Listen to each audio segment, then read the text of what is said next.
Meghan and Harry's kids Archie and Lilibet wished King Charles happy birthday.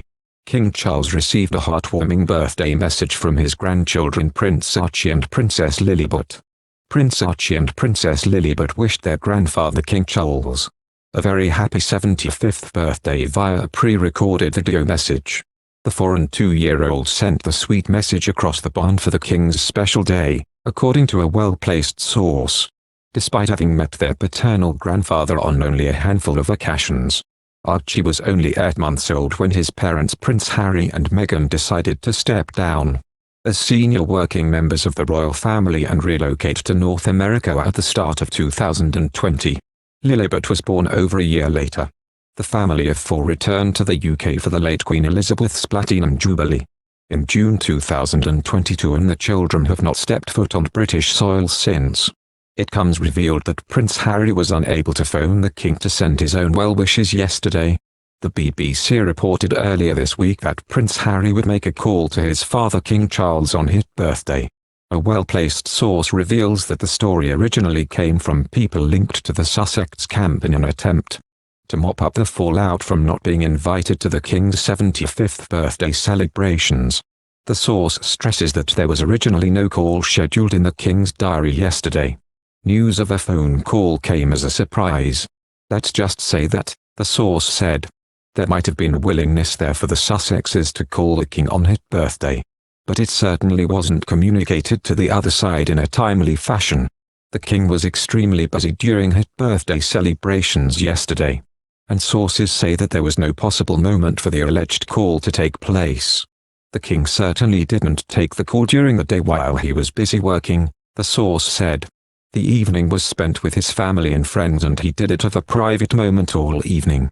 The King spent his birthday helping to launch a project to help people face food poverty, which was quickly followed by a lavish reception at Clarence House, where he was joined by senior members of the royal family to help him celebrate his birthday. Excluded from a flight with other members of the royal family, Harry remained in the dark about the monarch's health in her final moments, author Omid Scobie writes in his new book Endgame. Prince Harry was famously close with his grandmother Queen Elizabeth, but in the monarch's final hours, he was kept in the dark about her health, according to an explosive new book. Author Omid Scobie offers an intimate look at Harry's journey to the Queen's deathbed last year. Harry and wife Meghan, Duchess of Sussex, visited the UK for a series of engagements. While there, the palace announced that Queen Elizabeth had been advised by her daughters to rest. By the next morning, the Sussexes had no idea that Buckingham Palace was already planning for the Queen's final hours and the first days of the monarchy's new era, until the Duke's phone started ringing. An unknown number. He usually ignored those. You should answer it, Meghan told him. He tapped accept just before it stopped. Harry hadn't spoken to his father much that year, but this was not the time for any father and son tension. Charles told him he and Camilla were about to leave Dumfries House for Balmoral, where Princess Anne was already by the Queen's side.